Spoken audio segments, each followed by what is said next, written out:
Shalom Bapak Ibu sekalian, saudara-saudara dimanapun berada, kesempatan ini saya hadir menjumpai Bapak Ibu sekalian. Semoga kita semua tetap dalam keadaan sehat dan terus diberkati oleh Tuhan. Amin. Kesempatan ini kita akan mendengarkan kesaksian dari seorang ibu muslimah yang sangat luar biasa. Ya, beliau seorang pendiri daripada Islamic Center. Ia boleh dijamah oleh Tuhan dan terima Yesus sebagai Tuhan dan Juru Selamat. Dan setelah ia menjadi percaya kepada Tuhan Yesus, dia dibenci oleh keluarganya, dia tidak disukai oleh keluarganya dan lain sebagainya. Tetapi ia tetap kuat dan ia tetap semangat karena ia sudah terlalu meyakini bahwa ia sudah diselamatkan oleh Tuhan. Kita percaya Tuhan sendirilah yang memilih, yang memanggil dia untuk menerima anugerah keselamatan. Luar biasa, saudara-saudara, kita saksikan bersama-sama videonya berikut ini. Terima kasih, akan saya mulai bagaimana Tuhan menangkap saya, bagaimana Tuhan memproses saya, bagaimana Tuhan membawa saya dan bekerja untuk Tuhan. Saudara yang terkasih, saya tadi menyampaikan bahwa saya memang seorang yang kalau dibilang fanatik, ya. Kalau dibilang seorang hajah, iya. Saya beberapa kali untuk berangkat haji dan umroh, karena pertama saya pendiri yayasan, kedua saya juga membawa jemaat untuk ke sana, dan memang satu hal yang perlu saya sampaikan bahwa saya memiliki satu yayasan Al-Fat. Al-Fat itu kemenangan. Itu saya ambil di salah satu Al-Quran, salah satu surat, bahwa Al-Fat itu kemenangan. Setelah surat Muhammad itu baru surat Al-Fat. Karena ada satu euforia, ada satu dulu itu saya seorang pengusaha, ya, pengusaha yang sukses, pengusaha yang kalau dikatakan sangat besar sekali.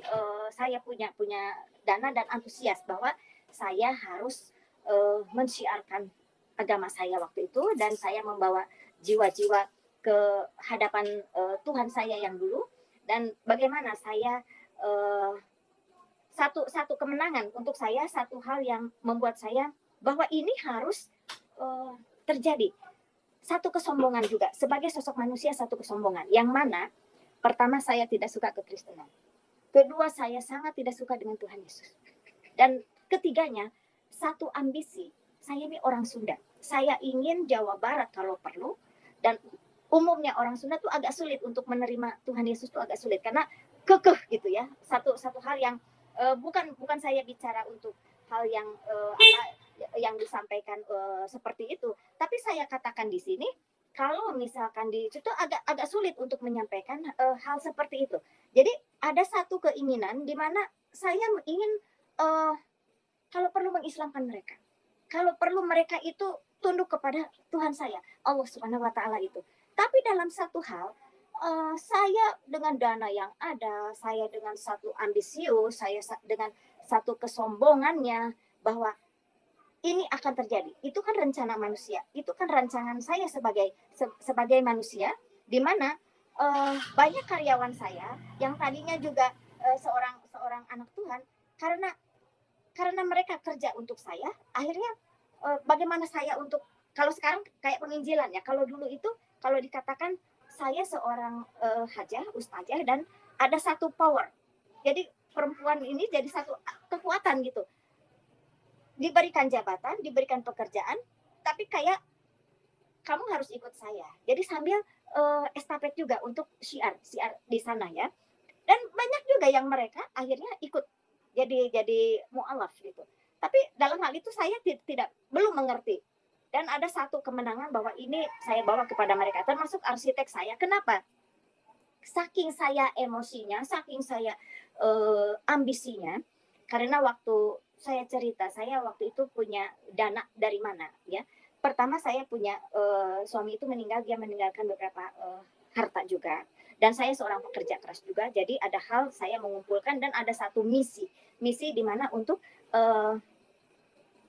untuk syiar Islam itu, karena dari tingkat keluarga itu kebetulan tongkat estafetnya itu ada di saya. Saya seorang hajah, saya seorang yang kalau dikatakan saya punya tugas dari leluhur saya punya tugas dari nenek moyang saya bahwa saya harus syiar Islam, dan itu yang saya pegang pada saat itu.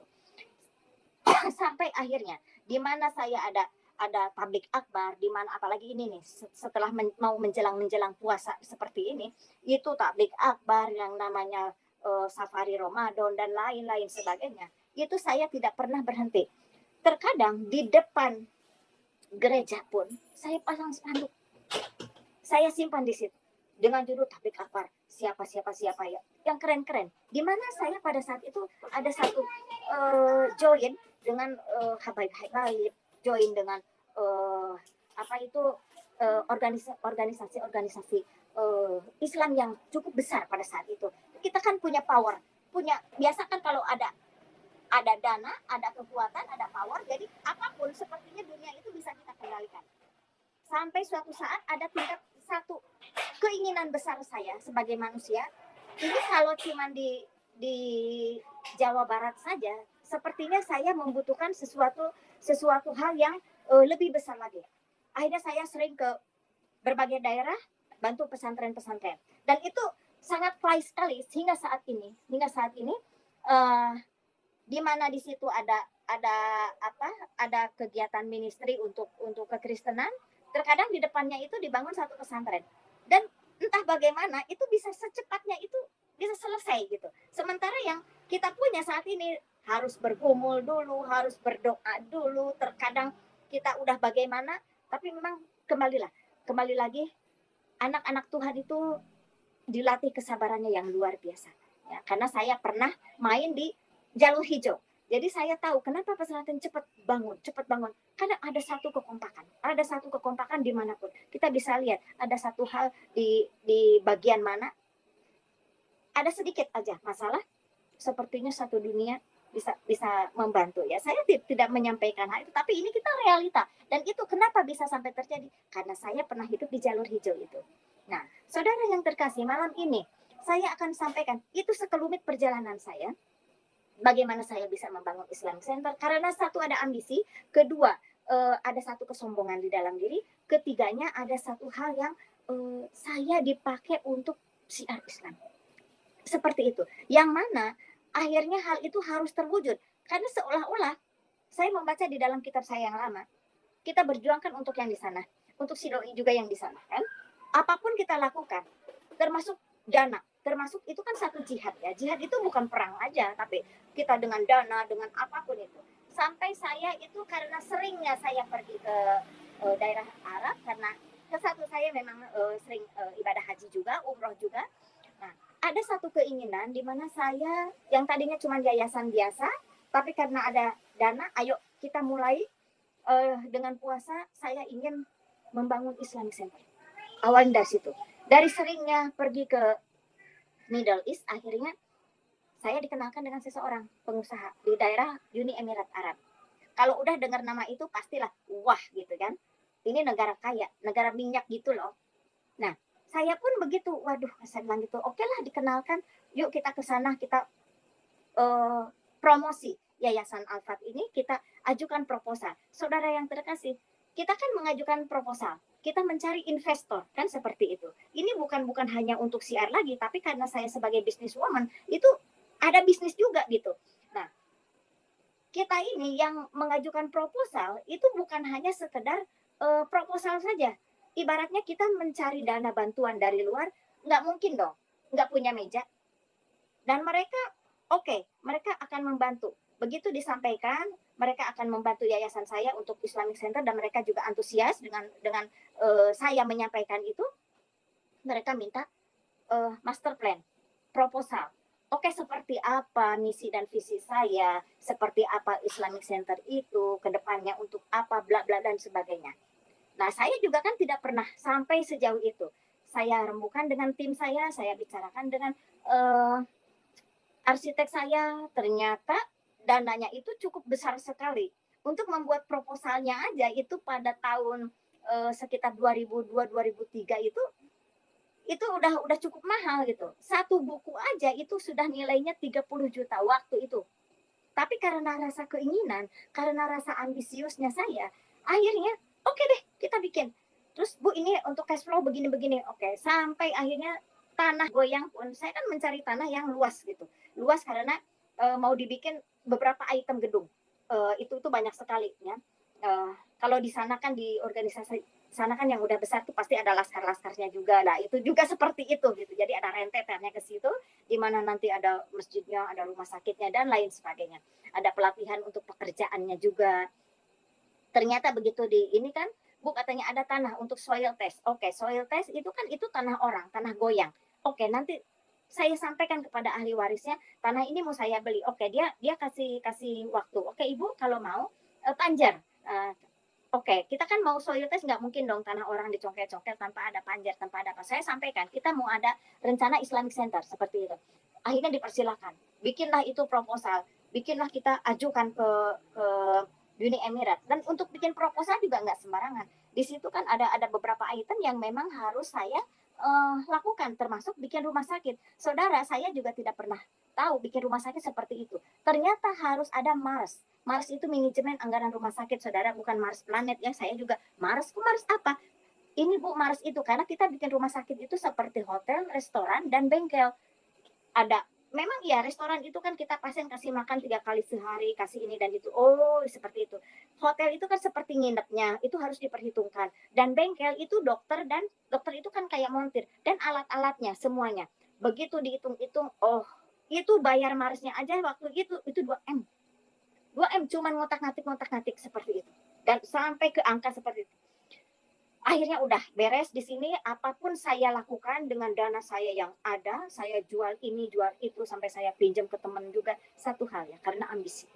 Karena ambisi, ada kesombongan di mana saya ini terjadi. Karena seolah-olah seperti ini dari Allah Subhanahu wa taala. Di mana saya harus berjuang, harus syiar. Dan ini seperti jalan mulus. Awalnya seperti itu, seperti jalan mulus. Oh, semua pada mendukung. Saudara tahu sendiri, di mana kita ada sesuatu, di mana kita ada dana, di mana orang melihat kita dengan pundi-pundi, semua tuh ngaku saudara, semua ngaku teman. Saya juga tidak tahu apakah ini teman, apakah ini lawan, kita tidak mengerti. Tapi pada saat itu semua didukung. Sampai suatu saat, saya selesaikan untuk master plan-nya, saya ajukan ke pihak pengusaha di sana, dan ini terima kasih Pak, ini yayasan saya tempo hari, nama Sarah itu setelah saya dibaptis. Nah, itu yang akhirnya saya ajukan. Setelah diajukan, mereka mempertimbangkan, oh Bu kurang ini, udah kurang ini, dibalikin lagi, dibikin lagi, ajukan lagi. Oh Bu kurang ini, kurang itu, dan lain sebagainya. Sampai pada seketika, dia menghubungi saya, menghubungi manajemen saya, bahwa ada penundaan. Saya kaget pemirsa, saya kaget. Karena apa? Apa yang dia minta, itu sudah saya penuhi.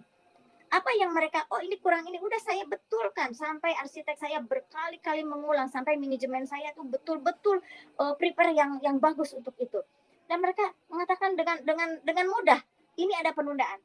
Terus saya begini, oke, kalau begitu saya minta waktu, karena kebetulan waktu itu saya mau umroh, dan saya harus mampir ke Dubai.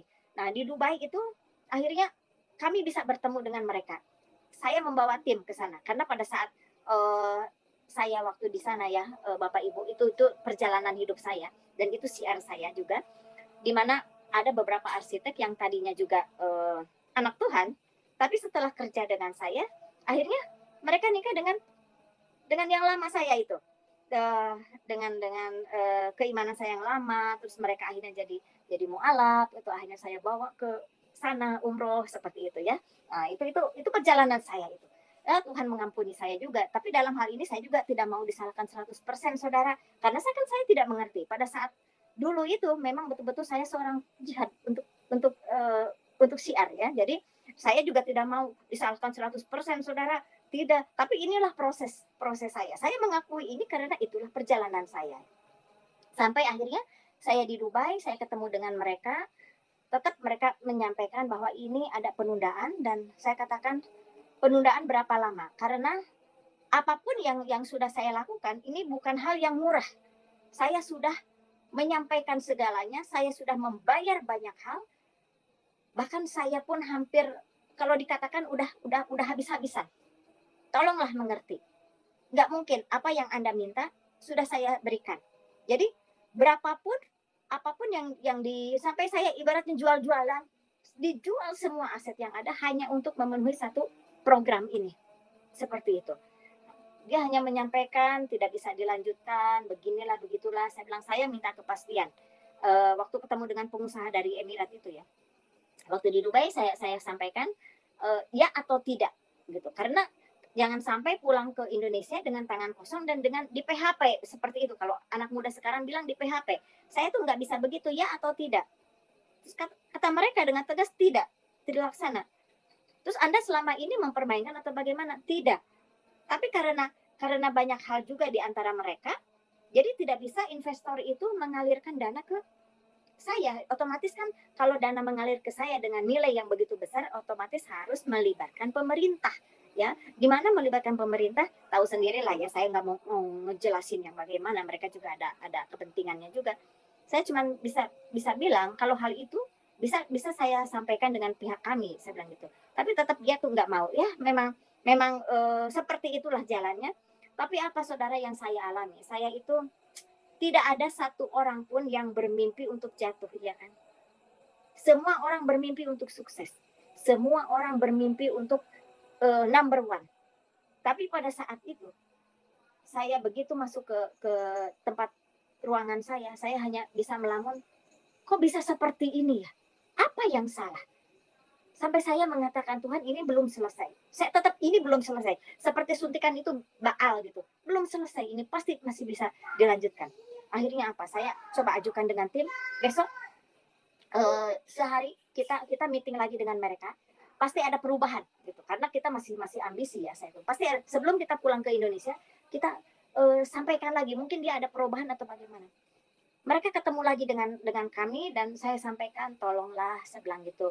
Jangan sampai kami pulang dengan tangan hampa. Tolonglah sedikit ada kemanusiaan gitu ya. Memang dasar orang Arab ya, seperti itu jahiliyahnya itu memang seperti itu. Dia nggak mikir ini orang udah bangkrut atau bagaimana, dia nggak mikir, pokoknya tidak. Saya tidak akan mengeluarkan dana itu.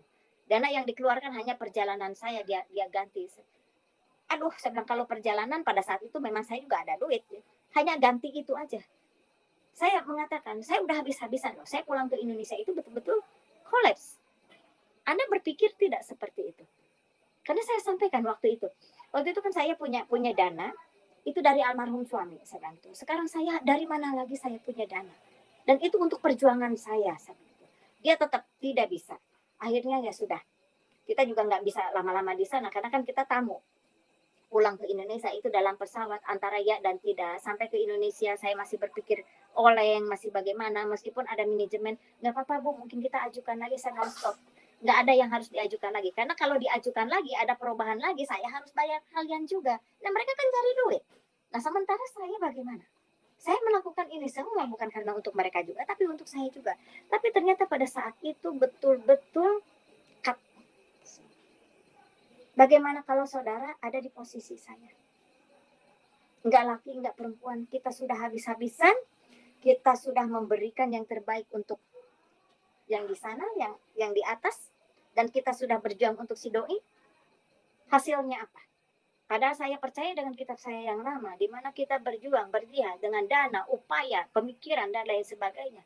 Yang ada masuk surga. Boro-boro masuk surga di dunia aja saya udah kayak neraka, saudara. Saya bingung siapa yang akan menyelesaikan utang-utang saya. Siapa yang akan membantu saya? Tidak ada, saudara. Satu persatu, rekanan saya, satu persatu manajemen saya, teman-teman saya pergi. Karena saya langsung mengatakan, saya harus menyelesaikan urusan dana. Karena saya ada peminjaman dari beberapa teman, saya ada peminjaman dari bank juga, namanya kita mau bisnis. Otomatis kan kita seorang sosialita ya, kita biasa bergaul dengan mereka itu dan percaya.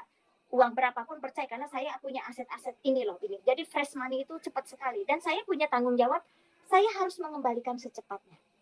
Walhasil apa yang saya lakukan pada saat itu, semua saya bereskan, termasuk rekan-rekan saya juga pada pergi, saya tutup diri, hanya tinggal sisa 4 anak. Rumah yang saya tempatin juga harus terjual, semua aset harus terjual, tidak ada. Bukan mudah menjual juga, tapi karena saya punya utang, jadi mereka mengambil. Kalau untuk menjual begitu saja kan sulit. Tapi karena saya sudah minta uangnya, jadi Ya sudah, silahkan ambil, silahkan ambil, silahkan ambil. Hancur saudara hati saya. Ini seperti mimpi di siang bolong. Tidak ada satu program, satu mimpi saya pun bahwa saya akan bangkrut. Sejadi-jadinya. Sebangkrut-bangkrutnya. Tinggal sisa 4 anak janda dengan 4 anak yang kecil-kecil pada saat itu. Dari rumah serba ada menjadi tidak ada, saudara. Dari rumah mewah menjadi saya tinggal di rumah petak. Waktu itu kita nyari sampai ke kampung orang ya, ke kampung supaya tidak terlihat kalau saya bangkrut, saudara. Bagaimanapun kalau pengusaha bangkrut gengsinya masih ada ya. Gengsinya masih ada. Pada saat itu memang habis di titik nol. Apa yang saya ada, yang ada perhiasan dikit, saya jual-jualin untuk makan saya. Di situ saudara, saya hancur. Bagaimana dengan 4 anak yang saya harus tanggung jawab? Satu kemarahan untuk saya, tinggal di rumah petak. Saya pertanyakan dengan Tuhan saya, Allah Subhanahu wa taala yang saya agung-agungkan. Justru saya tuh habis buat dia, saya bilang gitu. Gue bisa-bisa buat lu, buat jihad, buat si doi juga, kan begitu. Ada di bukunya kan, ada di ininya dia. Saya kan ngaji hatam melulu, begini. Apa yang saya terima? Saya pertanyakan itu, saudara. Surga apa yang saya terima? Di dunia aja udah jadi neraka bagi saya. Siapa yang menolong saya saat ini? Tidak ada, saudara. Rekan saya yang biasa dekat dengan saya pada pergi semua setelah mereka tahu saya bangkrut. Disitulah siapa yang jadi teman sejati. Tidak ada, saudara.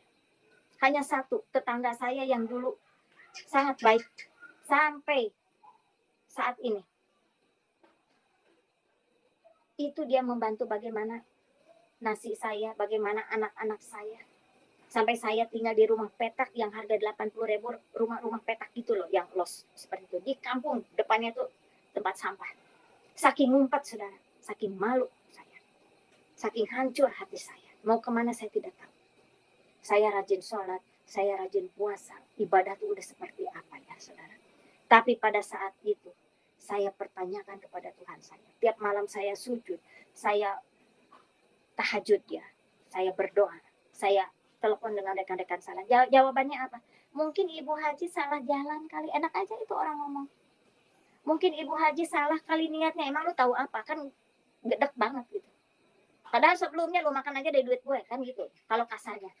Tapi saya cuma bilang, ya mungkin saya ada kesalahan. Cuma saya tidak menyangka aja ini habis. Sudah saya seperti itu.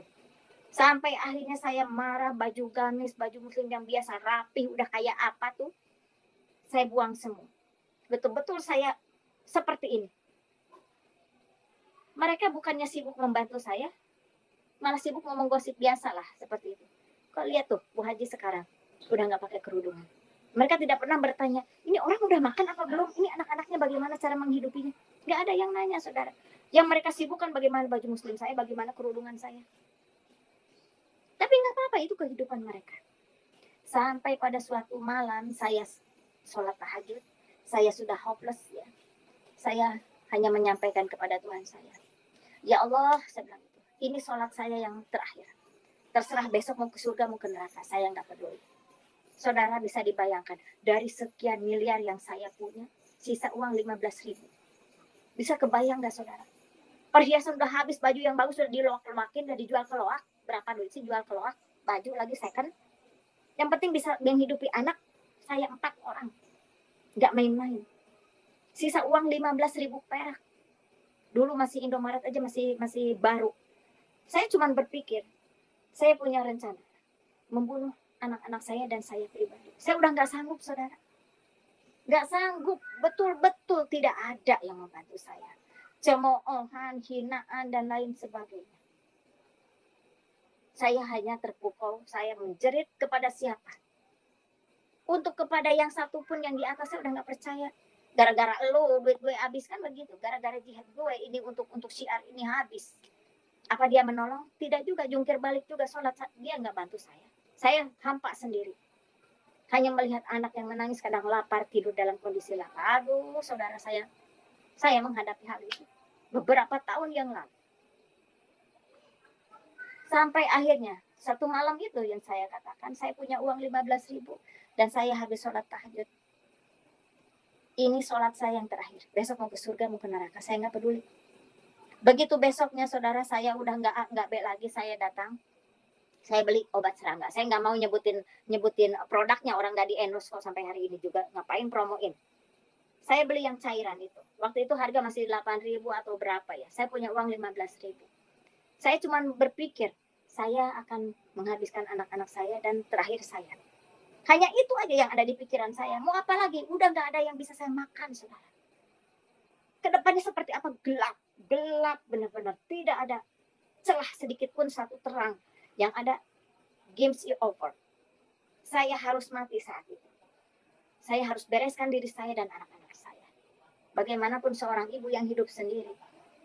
Kalau saya mati, bagaimana dengan anak-anak saya? Saya pulang ke keluarga, saya nggak berani. Mereka juga akan shock menghadapi ini. Saya diam. Saya sendiri memikul ini, saudara. Kalau sekarang katakan pikul salib, saya pikul itu semua. Kalau saya mati, bagaimana dengan anak saya? Yang ada di pikiran saya udah masuk.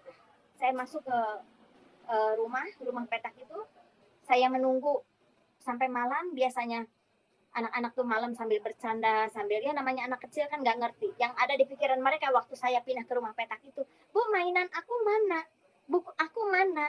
Yang warna pink mana? Ini tuh sedang lupakan itu. Yang pink, yang itu nggak ada. Saya hanya bilang itu ketinggalan di rumah. Ayo kita kapan mau pulang ke rumah? Ini rumah siapa? Dalam hati, aduh, hancur, saudara. Anak kecil polos menanyakan hal itu. Ini emangnya rumah siapa? Rumah teman ibu ya? Kok begini ya? Itu anak kan polos. Dalam hati, rumahmu tuh udah nggak ada. Rumah kita udah nggak ada. Cuman saya bilang, kita tinggal di sini aja ya. Kita kumpul di sini ya. Itu saudara yang saya hadapi. Sampai malam. Saatnya malam. Biasa saya sholat tuh jam 3. Karena sholat jam 3 itu kan nanti nyambung dengan subuh ya, biasa ngaji dan sebagainya. Saya majukan jadi jam 2 karena saya ingin yang sepi, ingin yang tenang. Acaranya bukan mau sholat, acaranya bukan mau mengadu kepada Tuhan, tapi acaranya mau bunuh diri massal. Tunggu, namanya di kampung kentongan hansip kampung kan, masih ada orang. Saya lihat anak-anak suruh pada tidur. Kok ibu kita disuruh tidur siang? Tidur, ini udah malam, tidur. Mereka nurut pada tidur. Saya udah siap. Sampai tengah malam saya lewat, udah sepi. Baru saya, sekarang waktunya. Saya udah nggak kepikiran apa-apa, saudara. Betul-betul gelap. Nggak ada lagi celah untuk sinar itu masuk di hati saya tuh, di pikiran saya tuh nggak ada. Itulah ya. Saat ini saya mengerti kenapa ada orang sampai bunuh diri, kenapa ada orang sampai begitu menabrakkan diri atau bagaimana. Karena memang sudah buntu dan itu saya mengalami di titik nadir saya. Di titik kehidupan saya. Itu saya alami. Di rumah petak, saudara, saya sudah siapkan gelas-gelas plastik ya waktu itu. Karena itu juga dikasih orang. Betul-betul saya pergi dengan seperti itu. Saya siapkan. Saya siapkan obat serangganya cairan. Saya siapkan lihat anak.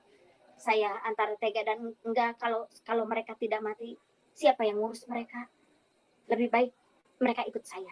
Saya tidak pernah berpikir kalau ia mati semua, saudara. Kalau enggak mati apa enggak masuk patroli? Enggak berpikir untuk itu. Yang ada saya dan anak-anak harus selesai malam itu. Itu yang terjadi. Namanya seorang ibu, saudara, mau mati pun, mau membunuh pun, enggak tega dong. Kalau lampu masih nyala, saya matikan itu nyala. Saya matikan itu lampu, maksud saya. Saya buka itu botol itu. Saya siapkan gelas. Anak-anak lihat udah tidur. Saya hanya menyampaikan, ini saatnya. Saya matikan lampu. Saya sudah, badan tuh udah semakin hampa, semakin ringan, semakin... Ya ini yang terakhir. Saya hanya bisa menyampaikan itu. Saya udah siap, saudara. Saya siapkan gelas. Saya siapkan botol dalam kondisi gelap gulita.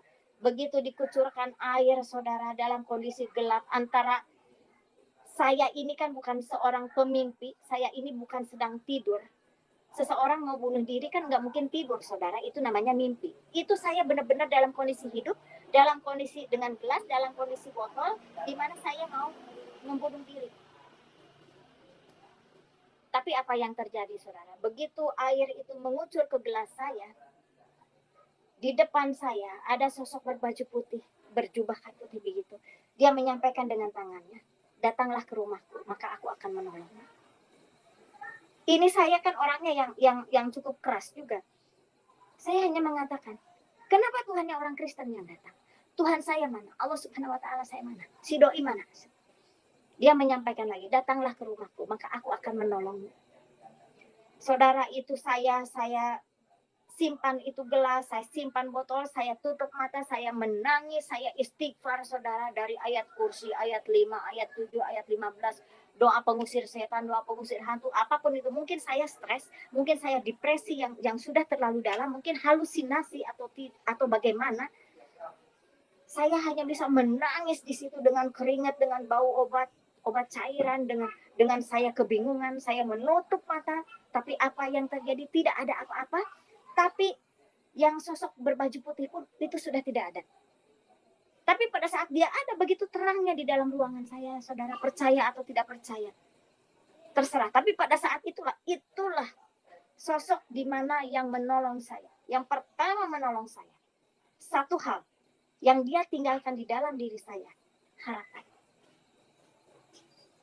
Beberapa detik sebelumnya, sebelum saya mengucurkan cairan itu, saya tidak punya harapan. Yang saya sampaikan seperti gelap, saudara. Tidak tahu ada planning apa, tidak ada secercah cahaya pun masuk di diri saya atau di pikiran saya. Yang ada kegelapan dan saya mau menyelesaikan kehidupan saya. Tapi setelah yang saya katakan, kenapa Tuhannya orang Kristen? Kenapa saya tahu? Karena ada beberapa karyawan saya yang tadinya anak Tuhan jadi ikut saya. Waktu itu mau alat, saya bicarakan itu. Jadi kalau saya datang ke rumahnya, ini siapa? Oh, ini Tuhan saya, Yesus. Oh, saya nggak suka dia. Tapi pada saat saya membutuhkan pertolongan, hanya Tuhan Yesus yang datang kepada saya. Tidak Allah saya, tidak Nabi saya, tidak Habib saya, tidak siapapun, tidak teman-teman siapapun. Hanya dia yang datang kepada saya. Ada berapa orang anak-anaknya saya mau alatkan. Tapi pada saat saya membutuhkan pertolongan, pada saat saya di titik kehidupan saya antara hidup dan mati, justru Tuhan Yesus yang membantu saya. Sampai hari ini, saudara, mata saya, telinga saya, itu tidak pernah lupa bagaimana saya pertama komunikasi dengan Tuhan Yesus. Saya bukan pada saat itu langsung percaya, tidak, saudara, logika main. Kayak negosiasi. Kalau begitu, saya akan cari tahu dulu pengajaranmu seperti apa. Tapi tolong pelihara saya dan anak-anak. Negosiasi, saudara. Saya udah gak ada harapan. Duit tinggal sisa 15.000 dari miliaran. Mungkin nanti disampaikan oleh owner dari Raja Banasa. Itu ada beberapa master plan Islamic Center saya. Ada beberapa dana saya di situ. Sisanya tinggal 15.000 dan itu pun sudah membeli obat nyamuk itu. Tinggal berapa ribu perak. Tidak ada harapan sama sekali, saudara. Itu di situ tertera berapa biayanya, berapa tertera cash flow-nya itu banyak sekali. Nah, ini seperti ditayangkan. Kenapa saya memberikan statement ini? Kenapa saya memberikan foto ini kepada channel ini? Supaya membuktikan bahwa kesaksian saya, bahwa pernyataan saya ini benar adanya. Saya tidak mencari sensasi, saya tidak mencari apapun. Tapi inilah kehidupan yang realita. Bagaimana Tuhan Yesus menjamah saya. Bagaimana Tuhan Yesus datang pada saat saya membutuhkan pertolongan. Dan dia satu-satunya orang yang menolong saya pada saat itu. Saya menangis sampai pagi setelah saya sampaikan itu. Saya ada ketenangan. Saya ada harapan. Harapan seperti apa saya tidak tahu, saya katakan. Saya tidak punya apa-apa. Tapi pada saat itu sampai pagi ini mata sembab, udah bau nggak ketulungan itu satu ruangan itu karena dari obat serangga itu. Tapi pagi-pagi sampai sekitar kurang lebih jam 6-an, ada yang ngetuk pintu, ketok-ketok. Saya cuma kaget mikir, saya pindah ke rumah petak ini sengaja supaya tidak ada orang yang melihat. Supaya mereka itu tidak tahu kalau saya sampai tinggal di rumah petak. Tapi kok pagi-pagi ada yang ngetok pintu, ini siapa? Saya waktu pindah ke rumah petak itu hanya lapor kepada RT. Tetangga nggak ada yang tahu siapa saya, nggak ada yang tahu, dikiranya mereka kita juga satu level orang miskin begitu. Mereka tidak tahu siapa saya, dari konglomerat jadi melarat, nggak ada yang tahu. Tapi pada saat itu kok ada yang ngetok pintu kontrakan saya buka. Saya bilang, oh, iya Pak, mau cari siapa? Ini rumahnya Ibu Nita ya, saya dipanggil waktu itu. Iya Pak, saya bilang, Bapak tahu saya dari mana? Oh, saya dari RT sebelah katanya. Ini ada pembagian sembako untuk janda dan anak yatim. Saudara, begitu disampaikan untuk janda dan anak yatim, itu saya jatuh, saudara.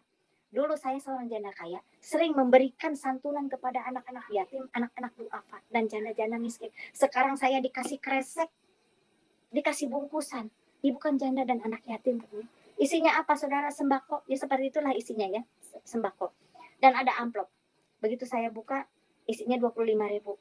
Saya hanya mikir, kemarin punya uang 15.000, terus saya beli obat serangga, sisa berapa ribu per aku, kenapa sekarang jadi ada duit? Namanya pengusaha, kalkulasi melulu.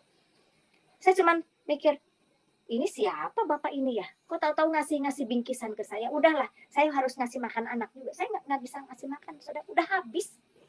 Tapi saat itu oke, saya ada beras, ada indomie, ada itulah sarden yang begitu-gitu. Saya masak bubur supaya banyak.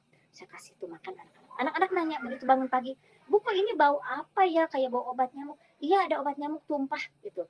Tapi anak tuh lihat, kok ibu kayak nangis? Iya, itu apa? Habis ngebersihin ngucek-ngucek mata, ya begitulah alasannya. Saya cuma diam aja. Saya cuma mikir, ini dengan uang yang ada, saya harus apa? Saya tidak punya apa-apa, saudara. Tidak punya apa-apa. Saya cuma mikir, ini harus dimanfaatkan. Belum tentu ada orang yang ngirim sembako lagi. Saya pikir begitu ya. Kemarin aja nggak ada yang bantu saya. Kok ini ada orang-orang yang, ada orang satu bapak yang menolong saya, bapak setengah sepuh gitu. Dan ini ada uang. Ini saya harus manfaatkan bagaimana. Dan satu hal, saya itu orangnya komitmen. Semalam saya menyampaikan satu komitmen, apabila saya dan anak-anak dipelihara, maka saya akan mencari tahu ajaranmu seperti apa. Enggak langsung accept, saudara, enggak langsung terima. Datanglah ke rumahku, maka aku akan menolongmu. Oh ya, aku akan ikut. Enggak, saudara, saya akan cari tahu dulu ajaranmu seperti apa. Tapi tolong pelihara saya dan anak-anak, negosiasi. Tapi begitu luar biasanya Tuhan Yesus. Saya dengan uang yang ada, saudara, saya jalan kaki ke pasar tradisional cukup jauh. Beli apa? Beli kacang kedelai. Yang saya bisa lakukan pada saat itu, kenapa saya itu? Karena dulu saya bisa mengirim kacang kedelai itu ke Kopti, Koperasi Tahu Tempo itu bertonton. Sekarang harus membeli kacang kedelai 1/4 kilo. 1/4 kilo waktu itu harganya 1.000 perak, plastiknya beli sedikit, karetnya minta dari tukang warung. Saya jalan lagi. Saya kenalan sama tetangga, pinjem blender. Saya mulai dagang, mulai bikin susu kacang, saudara. Antara maju dan mundur. Saya mikir gini, dulu saya ini kalau bisnis tinggal tanda tangan jadi. Kalau bisnis ketemunya di mana, dealnya di mana, paling sedikit di restoran, paling sedikit hotel. Oke, kita deal. Tek, ke kantor mana, di mana, di gedung mana, wisma mana. Ini dengan diplastik-plastikin susu kacang, saya harus jalan kaki. Bagaimanapun juga ada rasa malu. Tapi saya lihat anak-anak saya sebagai ibu, sebagai bapak, saya harus bertanggung jawab untuk mereka. Saya bungkus-bungkus itu, saya diam. Oh, saya harus jalan. Karena saya komitmen. Setelah saya tidak mau sholat lagi, setelah saya menyampaikan saya tidak mau ibadah lagi, saya tidak berdoa lagi, saudara. Kepada Allah saya tidak. Saya akan berjalan dan akan mencari tahu ajaran yang satu ini seperti apa. Logika aja, yang dulu aja tidak menolong saya, apalagi yang baru, kan begitu ya. Tapi itu yang harus saya ada satu dorongan bahwa saya harus mencari ajaran seperti apa. Saya jalan, saudara, bawa susu kacang. Asal ketemu orang, Bapak ke gereja atau ke masjid. Asal ketemu ibu, Bapak ke gereja atau ke masjid. Selalu saya tanyakan, kenapa Bu? Oh enggak, saya mau jualan. Ada satu ketemu lagi, Pak, maaf, Bapak mau Bapak ke gereja atau ke masjid? Oh, saya ke masjid, Bu. Kenapa? Ibu mau ikut pengajian ya? Nanti sama istri saya, dalam hati, gue juga dari masjid keluar. Saya gituin. Dalam hati, saudara, enggak di depan orang itu. Namanya lagi mencari itu. Sedang enggak, Pak. Enggak, saya mau jualan susu aja. Bapak mau beli enggak? Dia beli satu. Jalan lagi. Ketemu lagi, kayaknya nih, lihat muka-mukanya nih kayak orang Kristen nih. Saya tanya lagi, Bu, ibu ke gereja atau ke masjid? Oh, saya ke gereja. Kenapa, Mbak? Enggak, saya mau nanya. Saya mau nanya, memangnya Yesus itu ada kayak enggak ya? Saya nggak berani bilang Tuhan, karena saya nggak percaya. Yang dulu aja nggak nolong saya, apalagi yang baru, kan begitu. Tuhan yang lama nggak nolong, apalagi Tuhan yang baru gitu. Kenapa, Bu? Bukan begitu. Beberapa malam yang lalu dia datang ke saya, memang dia ada. Iya Bu, ada, kapan? Oh enggak, saya bilang gitu, enggak, jangan banyak nanya. Saya namanya juga lagi Baal, saudara. Saya kan nggak mungkin nanya-nanya bagaimana, dan orang itu seperti antusias. Saya bilang enggak, saya mau jualan aja. Udah, oh kayak jualan, nggak apa-apa, dia juga tidak maksa. Saya tanya lagi, jalan lagi, sampai akhirnya saya ketemu satu rumah yang cukup besar. Saya kan jalan, jalan sambil nenteng. Saudara percaya atau tidak ya saya katakan. Pertama saya bikin susu kacang itu hanya 10 bungkus. Untuk selanjutnya naik jadi 15 bungkus. Saya terus jualan sambil nanya, karena saya komitmen mencari ajaran. Setiap orang ditanya, setiap ke gereja atau ke masjid atau bagaimana, semua tanya. Sampai akhirnya saya ketemu satu rumah yang cukup besar, mobilnya juga banyak. Terus di situ ada ibu-ibu sepuh yang sedang nyapu. Saya bilang, "Ibu, selamat pagi. Ini saya mau menawarkan susu, mau beli enggak?" "Oh, susu apa? Ini susu kacang." Saya gitu ya. Saya tenteng, saya buka. Terus saya gini, "Bu, maaf saya mau nanya. Ibu ke gereja atau ke masjid?" "Oh, saya ke gereja." "Memangnya kenapa, Mbak?" "Ini saya mau nanya, Tuhan Yesus ada apa enggak sih? Dia hidup apa mati atau bagaimana?" Karena saya kan punya pemahaman eh yang di salib itu kan Yudas ya.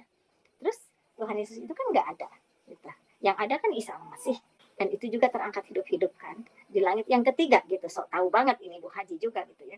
Nah, itu yang diajarkan yang nenek moyang saya zaman dulu gitu, seperti itu gitu. Nah, jadi mendarah dagingnya. Sampai akhirnya si ibu itu bilang gini, "Oh," katanya, "kebetulan suami saya gembala." "Gembala apa?" "Nah, ini Bu Haji kan bingung, gembala apa ini? Ada gembala." Maksudnya gimana ya, gembala gembala di sawah atau bagaimana?" "Bukan, gembala itu di gereja, ada jemaatnya. Nah, itu jemaatnya domba-domba." Bingung lagi kan. Eh, Gini aja, maksudnya apa ini? Kayak pemimpin atau bagaimana? "Iya, iya, iya, seperti pemimpin. Nanti saya kenalin." Dikenalin lah sama ibu itu, dikenalin sama bapaknya. Kebetulan lagi ada, katanya lagi nggak sibuk. Soalnya bapaknya tuh sibuk katanya. Dia kan hamba Tuhan, selalu sibuk gitu ya. Udah dikenalkan, udah ngobrol tuh saya tanya, "Ini eh, Tuhan Yesus bagaimana, bagaimana, bagaimana." Terus akhirnya dia senang. Senang, oke. Okay. Istri saya katanya minta tiap hari dikasih apa ya, susu kacang, langganan, nggak pakai gula. Ternyata dia punya pabrik gula, diabetes gitu maksudnya. Jadi dia pesan susu kacang, tiap hari harus dianterin, dan si bapaknya ini sedikit-sedikit berbicara tentang Tuhan Yesus gitu. Oh, Tuhan Yesus itu baik, Tuhan Yesus itu lemah lembut lah, begini, begini, begini. Saudara, semakin hari dagangan saya itu semakin banyak. Saya semakin kreatif karena gini, ada orang beli susu dua, satunya kan harga 1.000 perak. Ada orang beli susu dua, uangnya 5.000, udah nggak usah kembalian. Jadi kan saya kreatif, oh beli tepung terigu, bikin keripik lah, bikin apa, bikin apa. Sekalinya waktu jalan, ada langganan lain, dia jualan baju-baju, jualan apa, sampai ke CD juga, maaf, sampai ke celana dalam, maksudnya bukan CD kepingan. "Bu," katanya, "bawain ini."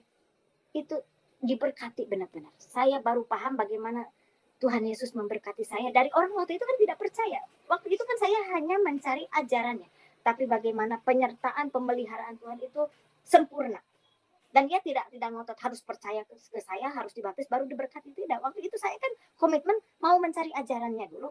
Tapi dengan penuh kasih dia memelihara saya dan anak-anak sampai dari rumah petak yang 80 saya bisa 80.000, maksudnya bukan 80 juta. Jadi pindah ke rumah petak yang ada kamarnya satu itu bisa seharga 125. Waktu itu 125 tuh masih udah besar gitu, udah mendingan gitu, ada dapurnya di dalam, ada kamar mandinya di dalam. Kalau dulu kan rame-rame begitulah. Sampai akhirnya di rumah juga saya jualan baju-baju sambil nenteng, sambil ini, sambil itu ya. Nah, si ibu ini yang gembala ini, bapaknya kalau tiap pagi memberikan satu wejangan, dia buka firman, dan saya mendengar dengan tenang. Saya antusias juga lama-lama, oh iya ya baik ya. Karena melihat dari kehidupan saya, dagangan saya semakin hari semakin banyak. Terus si ibu ini juga kalau disolorin dagangan, dia beli banyak, saudara. Mobilnya banyak, rumahnya gede. Dia ngambil berapa aja kan kita senang, asal bawa barang apa diborong, asal bawa barang apa diborong. Bayar 300.000 ngambil barang 500.000, bayar 500.000 ngambil barang 1 juta. Kan saya percaya, apalagi si bapaknya kan seorang gembala, seorang hamba Tuhan, dan bla bla bla bla segitu. Ini kan nggak ngerti Bu Haji waktu itu, orang linglung, orang habis depresi berat, mencari kebenaran, mencari jati diri, mencari jiwa yang hilang pada saat itu. Karena saya kan ada masa transisi di mana saya mau bunuh diri, suicide. Di mana saya mau suicide itu sampai akhirnya Tuhan memberikan satu kehidupan yang baru. Second chance untuk saya. Nah, ini kan antara human error gitu. Jadi kayak, oh ini baik, ini baik. Jadi melihat segala sesuatu baik. Sampai akhirnya sebulan, 2 bulan, 3 bulan, yang punya dagangan baju ke rumah. "Bu," katanya, "maaf ini saya mau menyampaikan, ibu udah berapa bulan setorannya kok sedikit katanya, sementara barang yang dibawa banyak sampai jual mutiara loh saudara. Karena memang iya, asal ada beberapa konsumen juga bayarnya benar, saya bayar ke dia. Tapi yang rumah kaya ini, yang istrinya gembala ini berjuta-juta. Oh iya Pak, saya bilang gitu. Iya, betul. Saya memang dari konsumen lain saya setor ke Bapak, tapi ada satu rumah yang memang cukup banyak ke saya. Tapi orangnya baik, tunggu Pak ya, tunggu. Terus akhirnya saya ke rumah yang mewah itu tuh, ke istrinya Gemala. Saya bilang, Ibu, oh kok tumben siang? Ya Bu, maaf, saya bilang gitu. Ini saya di rumah kedatangan orang yang punya barang. Ibu bisa itu enggak? Bisa bayar enggak? Soalnya di Ibu banyak. Saya sodorin tuh itu catatan tuh. Catatan di atas 10 juta saudara. Itu kan besar sekali untuk saya. Dia kaget juga. Oh ini, oh iya besar juga ya. Oh 11 juta lebih lah itu. Besar juga ya ini. Iya, saya bilang gitu. Terus itu si ibu itu nggak nyangka. Cuman gini, Nita tolong katanya. Ini kalung ibu dibuka nih kata gitu. Kalung emas, dia pakai kalung emas. Saya pikir dia minta tolong untuk membuka kalungnya. Mungkin dia mau nyuci, mau mandi atau apa. Saya bilang, baik Bu, saya buka. Buka gitu. Dia kasih itu kalungnya. Nita nih katanya, kamu bawa ke pasar, nih ada toko emasnya di sini, ini suratnya katanya, bawa kamu jual katanya gitu ya. Nanti sisanya berapa? Nanti katanya ke ibu aja langsung katanya, jangan ketemu bapak ya katanya mulai besok.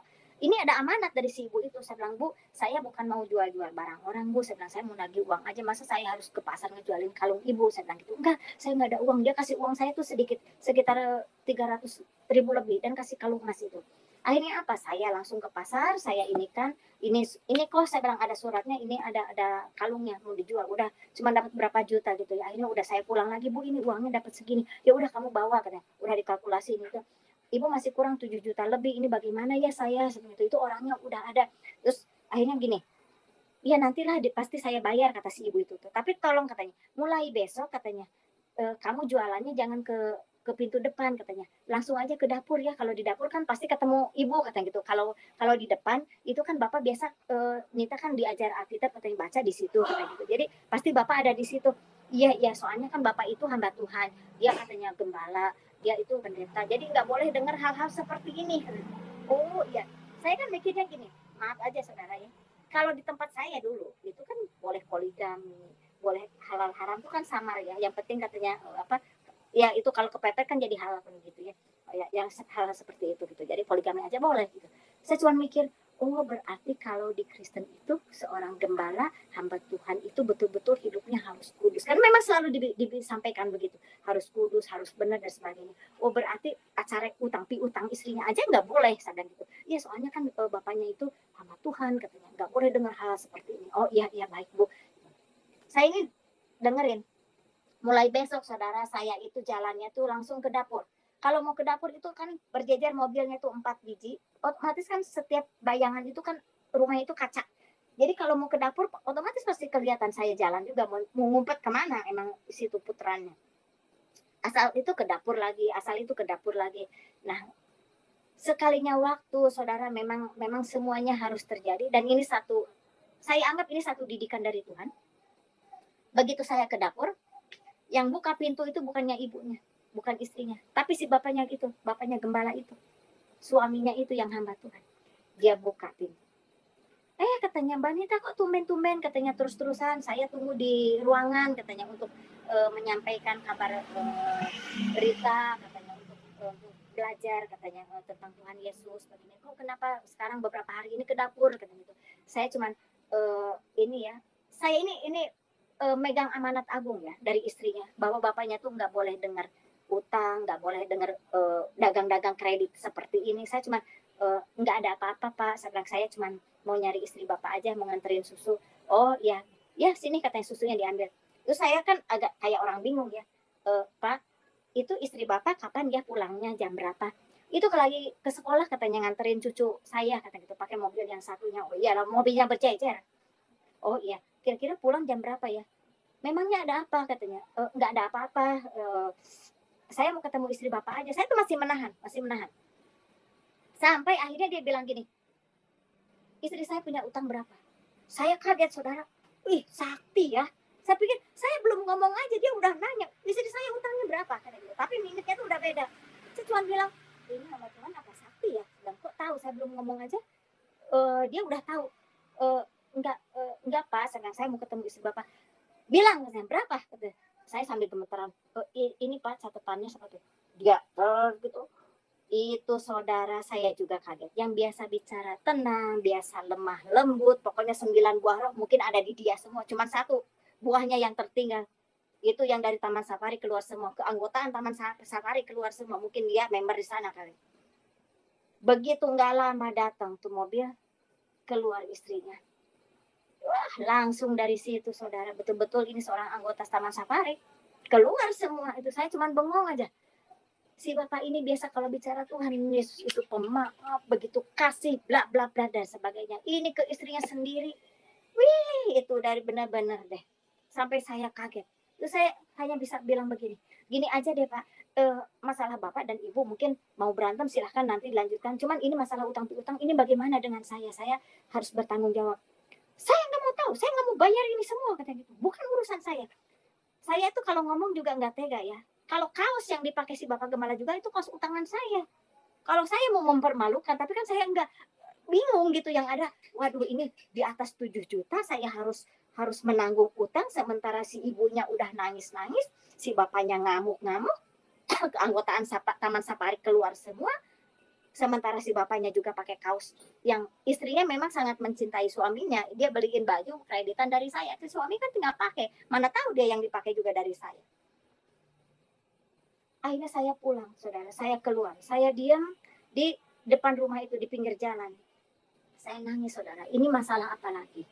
Apa masih ada karma saya yang belum tuntas atau masih ada kesalahan saya? Karena waktu saya bangkrut itu kan banyak rekan-rekan saya kan bilang begini, mungkin Bu Haji salah jalan atau bagaimana. Saya kan cuma mikir masih ada jalan yang saya salah atau bagaimana ini, saya harus menanggung ini semua. Saya nangis saudara, pulang ke rumah. Bagaimana ini? Saya cuma bilang, saya berarti harus menyelesaikan utang ini juga. Saya datangin tuh yang punya dagangan baju itu. Saya bilang, Bapak Ibu saya mohon maaf, saya akan bertanggung jawab dengan utang-utang ini, saya ada kejadian seperti ini. Tapi saya minta waktu, saya akan menyicil ini. Untungnya baik, itu orang muslim. Untung baik. Gak apa-apa Bu katanya, yang penting Ibu bertanggung jawab aja, saya akan ngasih barang ke Ibu mau jual ke siapa kan saya nggak tahu, berarti Ibu yang harus menyelesaikan. Baik saya bilang gitu ya, tapi jangan dikasih target waktu, saya bilang gitu, kapan saya harus menyelesaikan ini. Udah dari situ saudara, saya terpukul sekali. Tapi saya cuma berpikir gini, saya komitmen dengan Yesus. Saya harus mencari ajarannya. Saya cuma bilang gini, mungkin ini bukan ajarannya dia kali, mungkin ini salah. Tapi ajaran Yesus mungkin nggak begini. Saya harus mencari lagi. Saya gigih lagi, saya bangkit lagi saudara. Utang is utang. Saya jualan lagi, ada aja itu berkat untuk menyelesaikan. Ada aja itu, saya juga heran.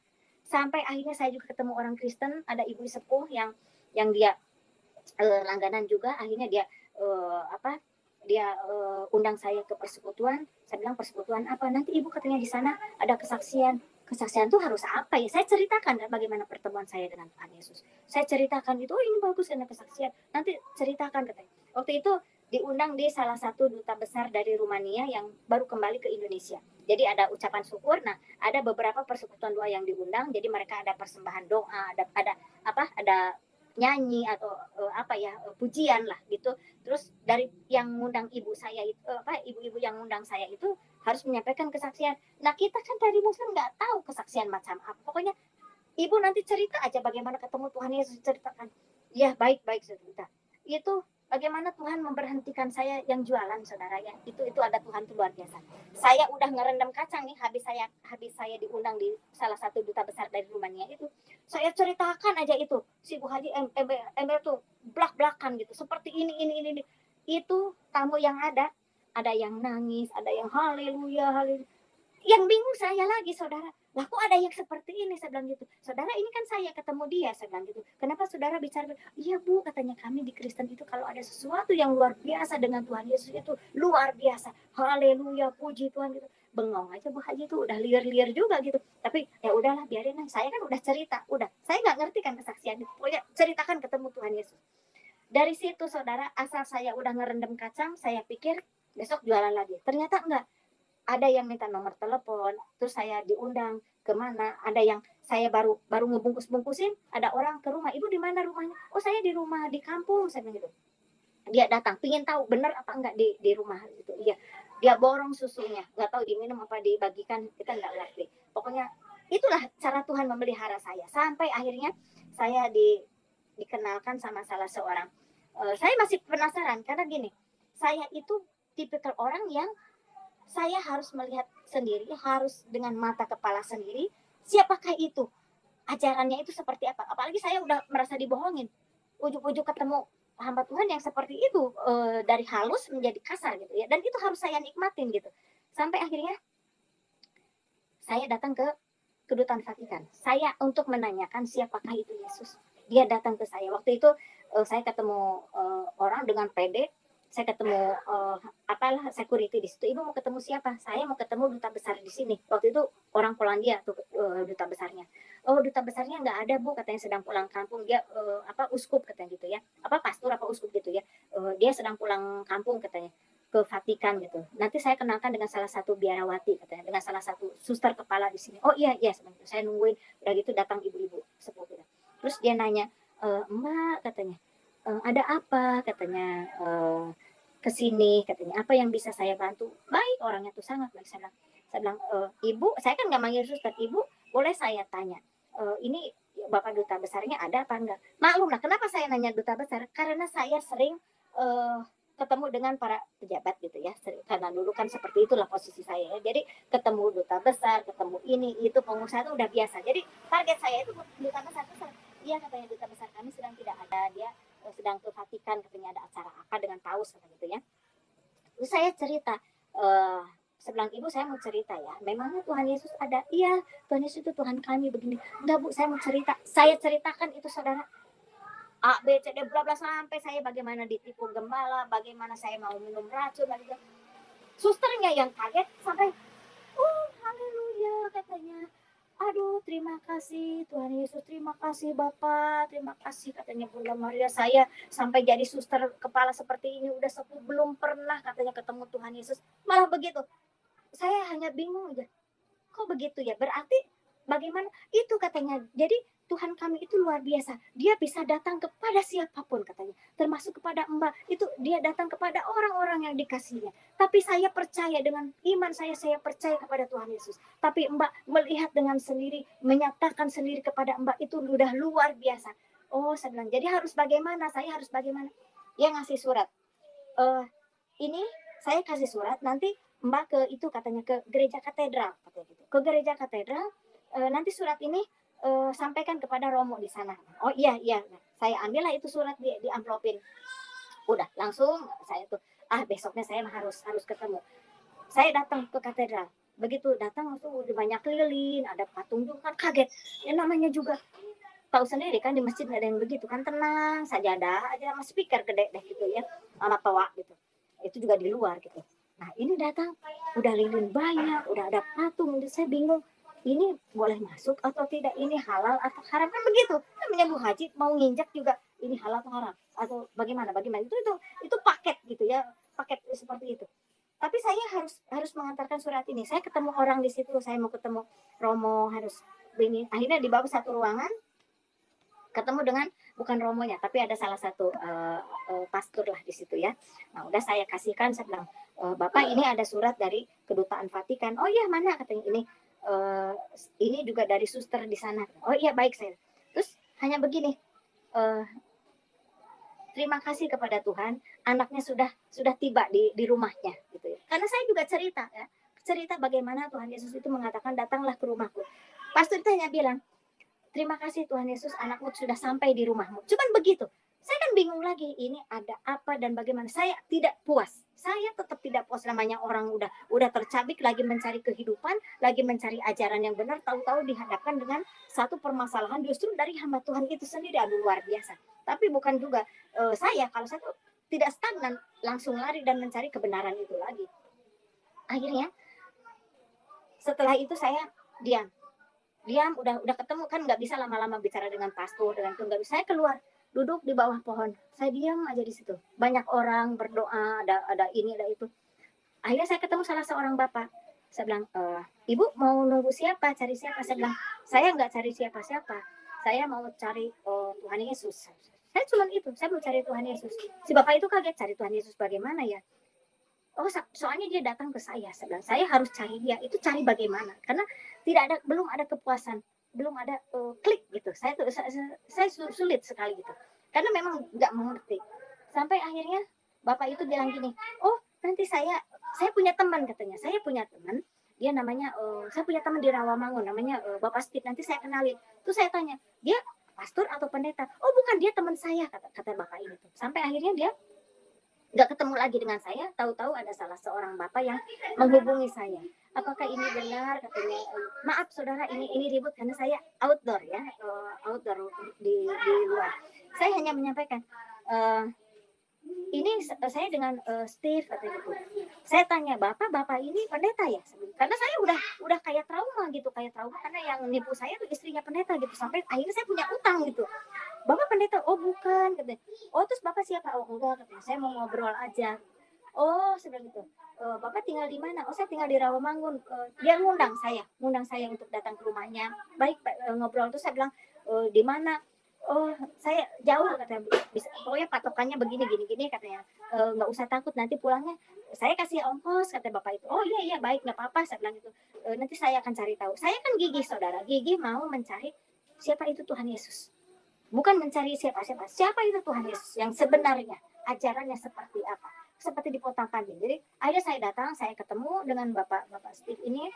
Dia menceritakan Tuhan Yesus itu bagaimana.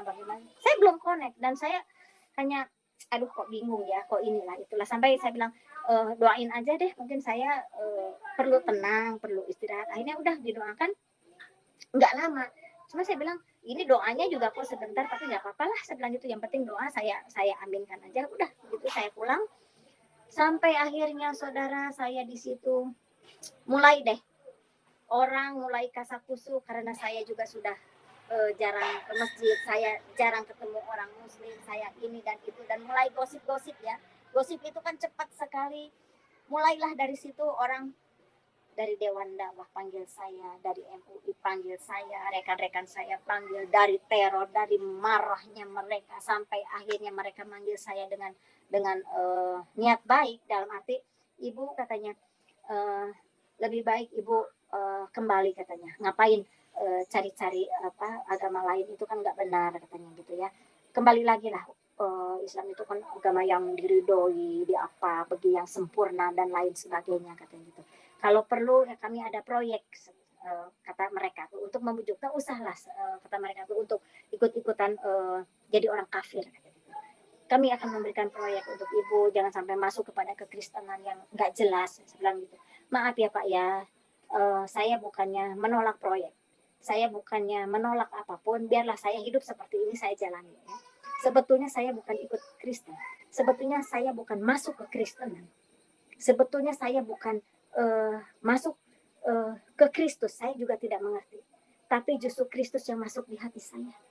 Pada saat saya membutuhkan seseorang, pada saat saya suicide antara hidup dan mati dengan 4 anak yang tertidur, yang saya siapkan membunuh mereka, justru Tuhannya orang Kristen yang datang. Teman saya tidak ada, rekanan saya tidak ada, pejabat apalagi, Tuhan saya pun tidak ada, Allah Subhanahu wa Ta'ala pun tidak ada yang selamat. Ini saya berjuang untuk dia, saya jihad untuk dia. Tapi kenapa justru Tuhannya orang Kristen yang membantu saya, yang menolong saya pada saat itu, hingga saya bisa selamat sampai saat ini, hingga saya bisa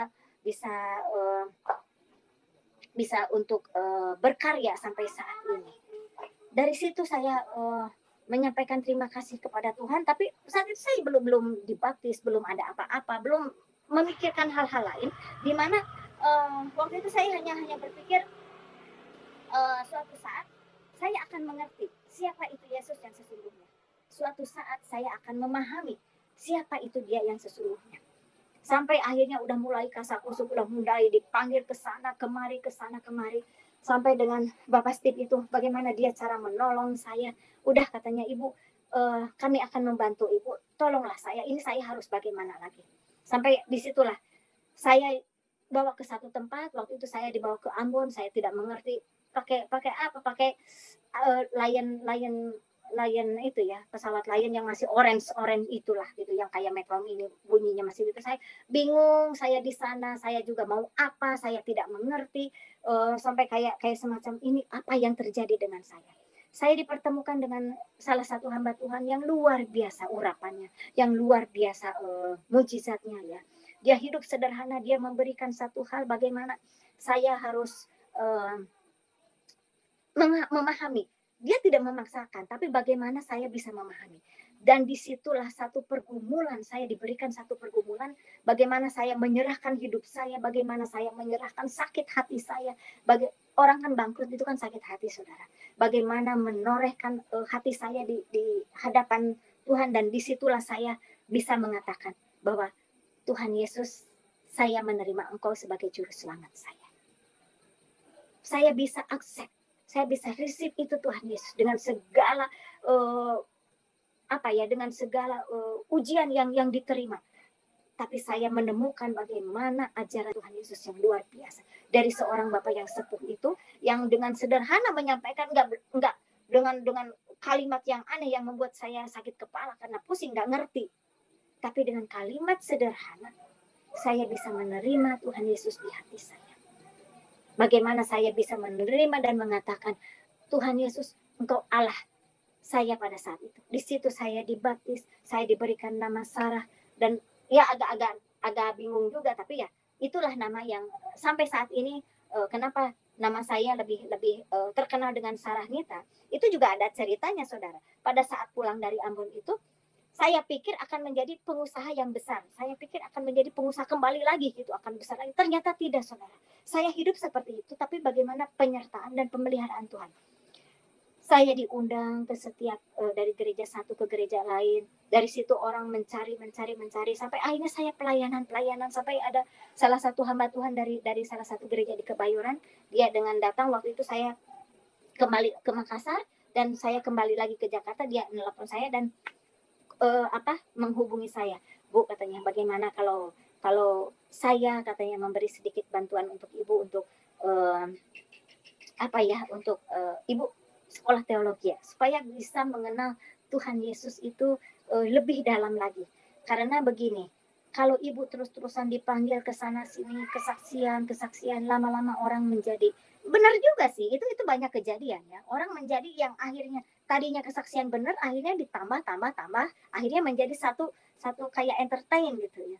Ibu harus memahami itu. Akhirnya mereka menyekolahkan saya belajar di situ. Dan saya mau belajar.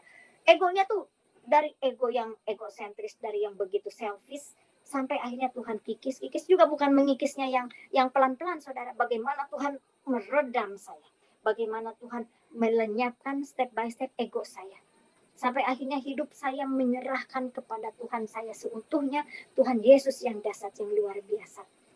Dari proses, saudara, bukan proses yang mudah.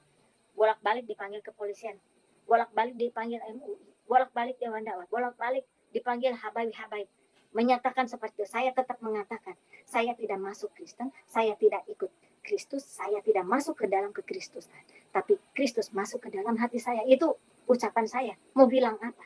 Dan saya jatuh cinta kepada dia, saya akan mencari dia, saya akan hidup dengan dia. Dia tawarkan, Ibu sedang kontrak, saya ada rumah, saya ada pekerjaan, ada ibu. Saya nggak cari rumah lagi, saya nggak cari pekerjaan, saya hanya melayani Tuhan Yesus yang menolong saya. Saya punya utang kepada dia, dan saya punya janji komitmen kepada saya. Yang akhirnya saya juga memahami, kita sudah tidak punya utang karena Tuhan Yesus sudah menyelesaikan utang-utangnya. Tapi saya punya komitmen, kalau saya akan menyerahkan hidup saya untuk melayani Tuhan. Saya siap dipakai Tuhan menjadi kaki tangannya, kemanapun Tuhan mau, bukan saya mau. Saya tidak punya planning, saya tidak punya program. Kapan dan kemana Tuhan memberikan tugas kepada saya akan berjalan. Seperti hari ini. Bukan hal yang mudah, saudara. Ada saatnya juga. Begitu liburan, saudara saya dari kampung, saya kampung di Garut, ada ibu, ada saudara-saudara saya, itu dia menghubungi, ayo katanya ini sedang liburan ke Garut katanya, anak-anak bawa, ya. 4 anak saya bawa, saya ke Garut, saya sewa mobil karena udah lumayan gitu, saya udah ada dana, saya sewa mobil ke Garut. Udah gitu ngobrol-ngobrol, udah katanya. Karena waktu di Depok itu saya bawa anak ke gereja. Kalau minggu itu supaya manipulasi ya, supaya tidak terlihat sama tetangga. Kalau hari minggu itu alasannya mau jalan-jalan. Padahal mau ke gereja, saudara. Mau kemana bu katanya, mau jalan-jalan katanya. Kok kepagian katanya, emang mall udah buka? Bukan ke mall, saya bilang kemana, ke tempat lain saya gitu. Ya juga, masa jam 7 udah jalan, kan mall juga belum buka ya gitu. Karena kita kan mau ke gereja, janjian sama orang kayak seperti itulah gitu. Itu udah manipulatif sekali, tapi nggak apa-apa saya bilang gitu. Jalan ini satu-satunya yang bisa saya lakukan gitu. Sampai akhirnya saya ke Garut. Terus kata keluarga tuh, udah katanya, anak-anak jangan dulu dibawa pulang. Kamu kalau mau ke Jakarta, ke Jakarta. Selesaikan segala masalah di sana ya. Biar anak-anak 4 di sini. Oh ya udah. Udah saya ke Jakarta lagi, saudara, sendirian. Anak-anak tinggal di sana. Saya bilang, kamu liburan di sini ya 2 minggu. Ntar ibu jemput lagi. Iya kata anak-anak tuh. Biasa dadah-dadah. Saya pulang.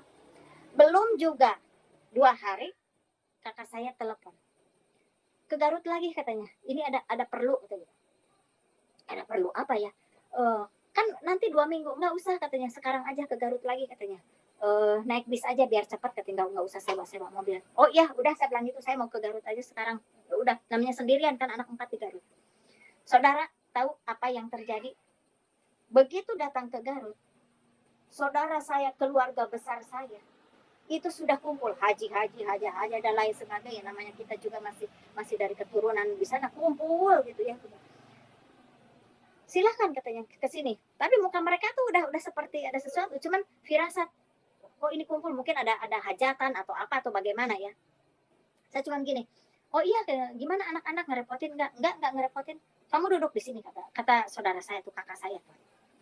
Ini ya katanya, saya di sini ada bingung juga katanya lihat anak-anak kamu. Memangnya kenapa akan manggilnya AA gitu ya, ke saudara. Memangnya ada apa? Asal mau makan, bukannya bismillah, begini kata gitu. Asal mau tidur, begini gitu. Saudara tahu kan anak-anak polos ya. Waktu di Depok itu kan kita sering bawa ke gereja gitu ya. Otomatis kan diajarin doa, harus begini, harus begitu. Jadi itu anak dengan polosnya mau doa dia begini gitu ya. Terus yang dipanggil kan Tuhan Yesus gitu. Nah, asal mau tidur begini gitu. Keluarga itu bingung, saudara. Akhirnya saya dipanggil. Itu kakak saya yang manggil itu memang dia temperamen sekali ya. Dia langsung begini. Kamu katanya ya, sudah coba-coba mempermalukan keluarga besar. Kamu haji, keluarga besar kita ini kamu coreng katanya. Ya. Pada saat itu juga saya lari kabur dengan apa? 3 anak, karena yang paling kecil itu nggak ke bawah, masih kecil, masih nggak bisa lari, saudara. Masih sangat kecil, dan itu dia sedang main. Saya dengan 3 anak saya bawa, saya gendong anak yang ketiga karena ada kekurangan ya, dia ada kekurangan, ada spesial gitu. 1 saya gendong, yang 2 saya tuntun, ayo kita kabur gitu. Betul kabur. Itu saya udah nggak lihat apa-apa lagi, tinggal baju yang ada di badan. Saya lari naik angkot, saya udah kayak dikejar apa. Langsung saya ke terminal, dari situ saya langsung naik bis dengan 3 anak. Saya dengan gemeteran, dengan kebingungan, akhirnya apa, saya ikut bisa bilang, Pak supir, kapan ini jalan? Tunggu dulu. Aduh Pak, cepat Pak, saya ada perlu Pak, saya ada perlu. Saya cuma 1, takut keluarga saya nyusul. Itulah kesempatan saya lari. Betul-betul Tuhan menjaga saya, tidak 1 orang pun melukai rambut saya, tidak 1 orang pun melukai saya. Meskipun bolak-balik saya dipanggil pejabat-pejabat di sana, tidak ada 1 pun. Betul-betul Tuhan memprotek saya dan anak.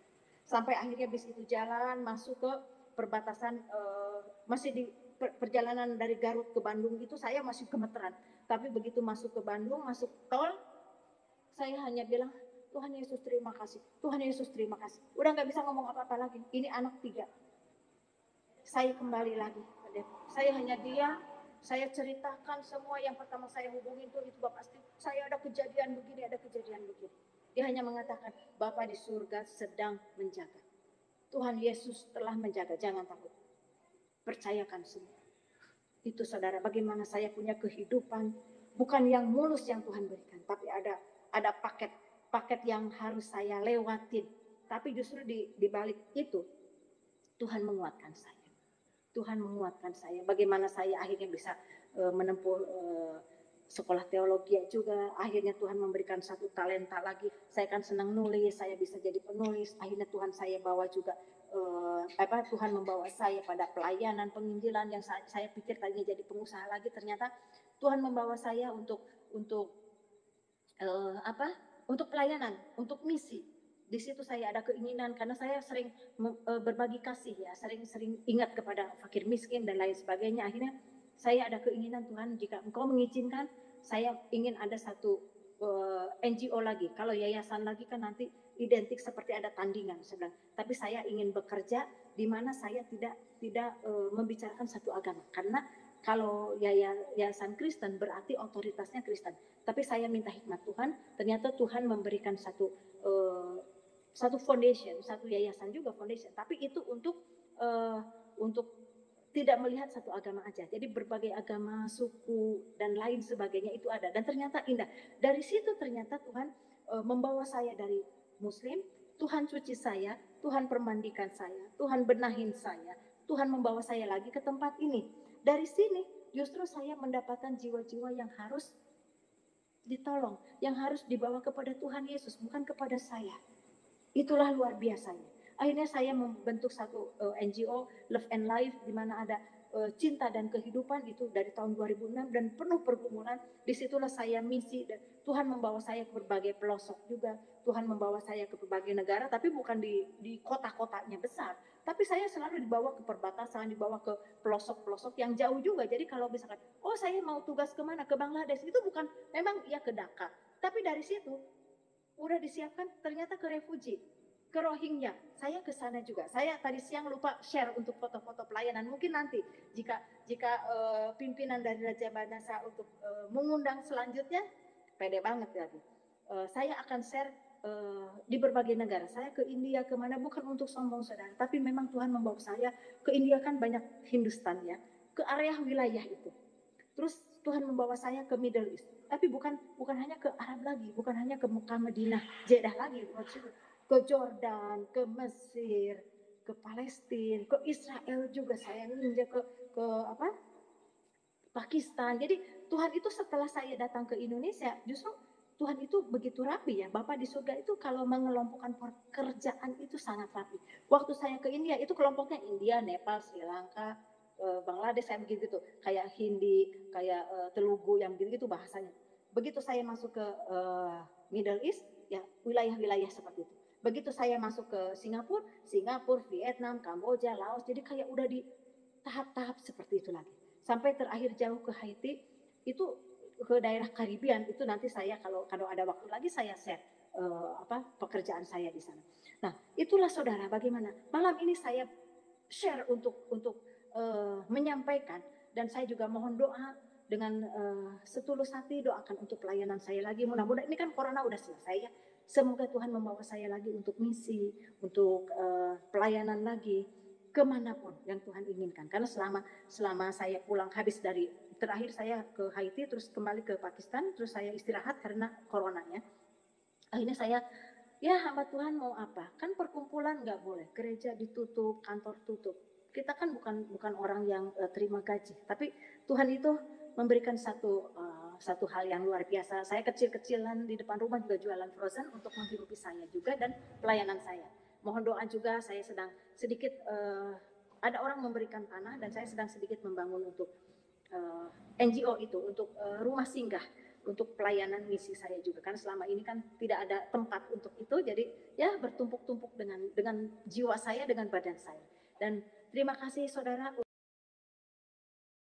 Demikian video ini saudara-saudara, semoga bermanfaat, boleh memberkati kita sekalian, supaya kita pun semakin semangat, semakin bertumbuh dalam iman kepada Yesus Kristus.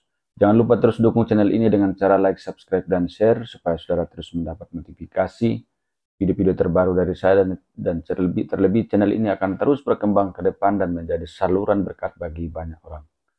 Tuhan Yesus memberkati saudara.